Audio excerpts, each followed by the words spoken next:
கதை விடுக்கலாமா டெய்லி மாதிரி சும்மா ஏன் கத்திட்டு இருக்கீங்க? இந்தாங்க கர்ச்சீஃப். ஜெயா டியர், நான் இப்ப எப்படி இருக்கேன்? கல்யாண மாப்பிள்ள மாதிரி அட்டகாசமா இருக்கீங்க. Very correct. அதான் என் செகண்ட் வைஃப்க்கு தாலி கட்ட கிளம்பிட்டு இருக்கேன். என்னது, அவ்வளவு தைரியம் கூட இருக்கா? யார் அந்த சகலத்தி? ஆபீஸ் தான் என்னோட செகண்ட் வைஃப். புரிஞ்சதா? அதான பார்த்தேன். என்னங்க, உங்க செகண்ட் வைஃப பார்க்க எனக்கு ரொம்ப ஆசையா இருக்கு. நானும் ஆபீஸ்க்கு வரேங்க. வாட்? ஆபீஸ்க்கு நீ வரியா?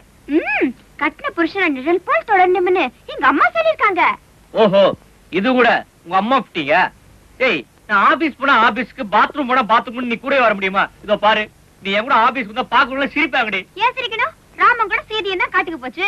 யாரா சிரிச்சாங்களா? அடி பாவி, ராம காட்டுக்கு தாண்டி போனா, இந்த மாதிரி ஆபீஸ் போல. வேணும்னா உங்க அம்மா போன் பண்ணி கேட்டுக்க. சரி, கேட்டுக்கிறேன். ஏய், ஃபர்ஸ்ட் டைம் ஆபீஸ் போறேன், ப்ளீஸ் மூட மாத்திக்க. ஒரு பிரச்சனை. பட்ட பகல தரமாட்டேன். ஏன், எங்க போனா கூடவே போக சொன்ன உங்க அம்மா இத மட்டும் சொல்லலையோ? அதெல்லாம் ஒண்ணு சொல்லலையே. ஏன்ட்ட சொன்னாங்களே.